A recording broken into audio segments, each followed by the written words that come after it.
Hello students, I am Vijay Upadhyay and now I will explain the science of class 7, lesson 1, nutrition in plants, page number 7। Students, कल हम लोग photosynthesis के बारे में थोड़ा सा जान गए थे कि पौधे पत्तियों में उपस्थित स्टोमेटा से कार्बन डाइऑक्साइड लेते हैं, जड़ों से वाटर और मिनरल लेते हैं, सनलाइट के प्रेजेंस में फोटोसिंथेसिस से प्रोसेस से पौधे अपना भोजन बनाते हैं। अब पेज नंबर 7 के एकदम ऊपर से समझते हैं। During the process oxygen is released। photosynthesis process में ऑक्सीजन बनती है। The occurrence of photosynthesis is indicated by the presence of starch in leaves। photosynthesis process से जो भोजन बनता है उसे हम स्टार्च टेस्ट के द्वारा समझ सकते हैं। Such starch is also a carbohydrate. Starch भी हमारा एक कार्बोहाइड्रेट होता है। हम इसे कैसे करते हैं?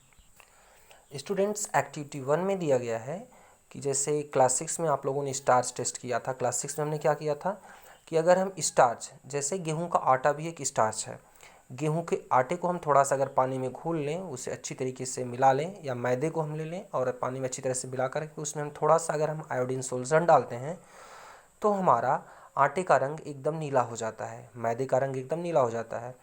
तो अगर कोई भी फूड इंग्रेडिएंट्स जिसमें कार्बोहाइड्रेट होता है उस पर हम अगर आयोडीन डालते हैं तो वह नीला हो जाता है, और यही हमारा आयोडीन टेस्ट होता है। तो ऐसे ही पत्तियों के ऊपर हम कर सकते हैं। पत्तियों को अल्कोहल में उबाल लेते हैं, उनका हरा रंग पूरा गायब हो जाता है थोड़ी देर में। जब पत्ती पूरी तरीके से उसका हरा रंग गायब हो जाता है, पत्ती पीली पड़ जाती है, तो हम पत्ती के ऊपर हम आयोडीन डालते हैं। आयोडीन जैसे ही हम डालेंगे पत्ती का रंग डार्क ब्लू या ब्लैक हो जाएगा। ये इंडिकेट करता है कि हमारे पत्ती के अंदर स्टार्च प्रेजेंट है, और ये स्टार्च बनता कैसे है? फोटोसिंथेसिस प्रोसेस से बनता है। तो आयोडीन टेस्ट से हम जान सकते हैं कि पौधों की पत्तियों में फोटोसिंथेसिस प्रोसेस से कार्बोहाइड्रेट का फॉर्मेशन होता है। नाउ स्टूडेंट्स, अब हम नीचे देखते हैं।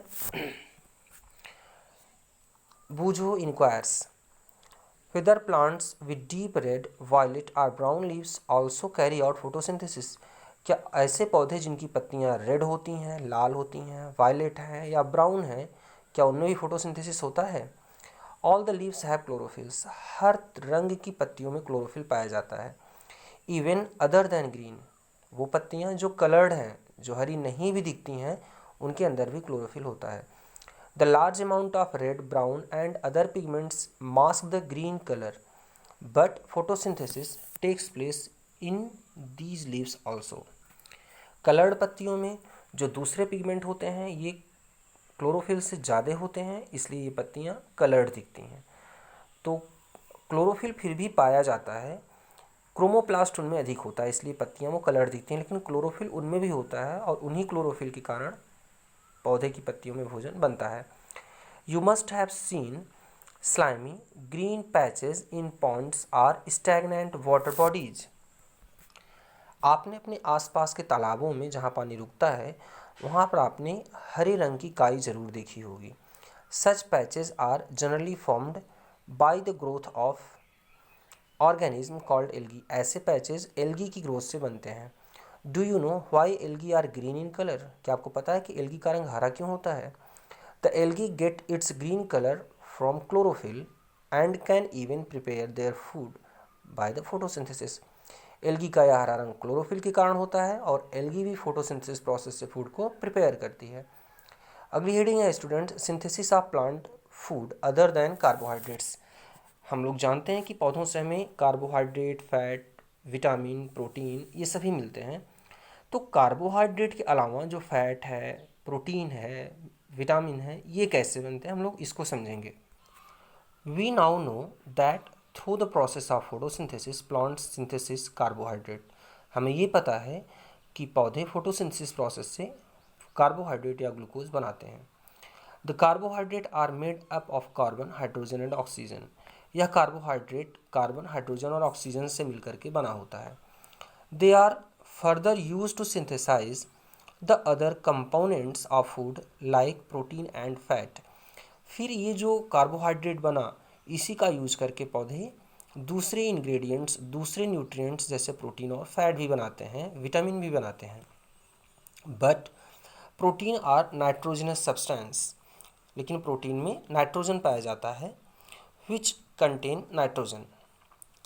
Now it might come to your mind that from where do the plants obtain nitrogen. अब आपके दिमाग में ये प्रश्न आ सकता है कि पौधों को नाइट्रोजन कहाँ से मिला, जिसकी सहायता से पौधे प्रोटीन बनाते हैं।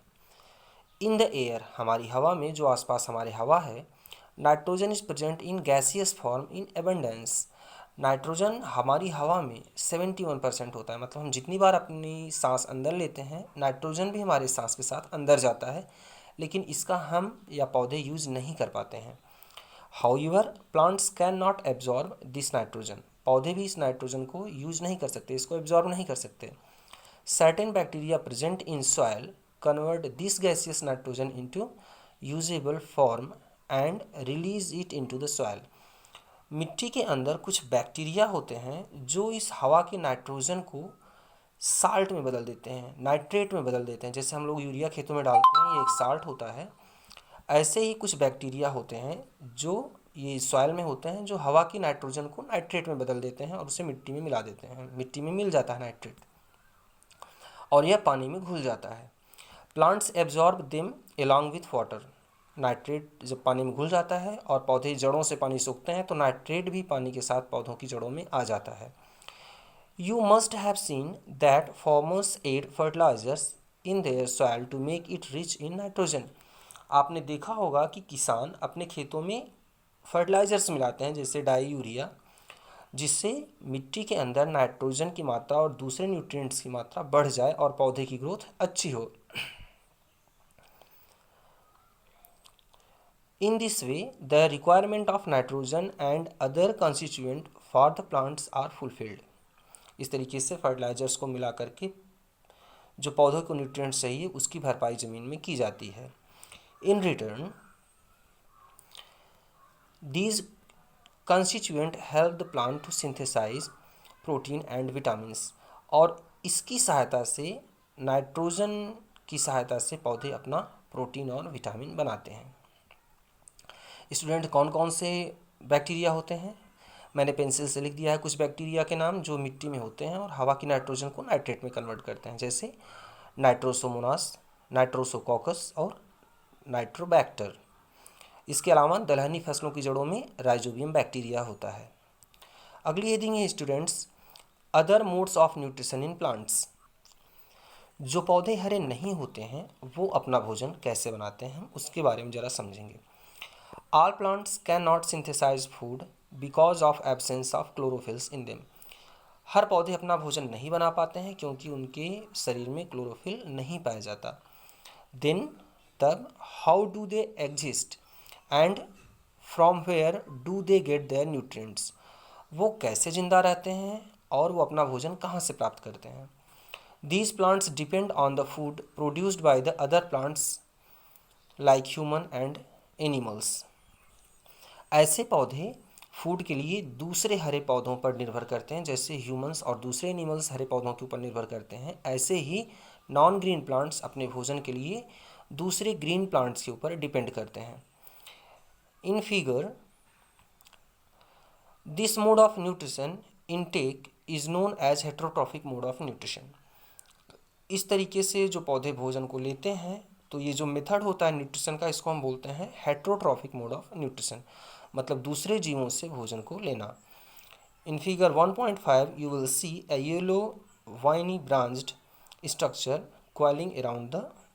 स्टूडेंट्स, आपने बहुत सी पतली पतली धागे जैसी पतली पतली रचनाएं देखी होंगी जो पेड़ों से लटकती रहती हैं, इसको हम बोलते हैं अमरबेल। तो स्टूडेंट्स, ऐसे मोड ऑफ न्यूट्रिशन जिसमें पौधे अपना भोजन खुद नहीं बना पाते हैं, इसको हम 4 हेडिंग्स में समझेंगे।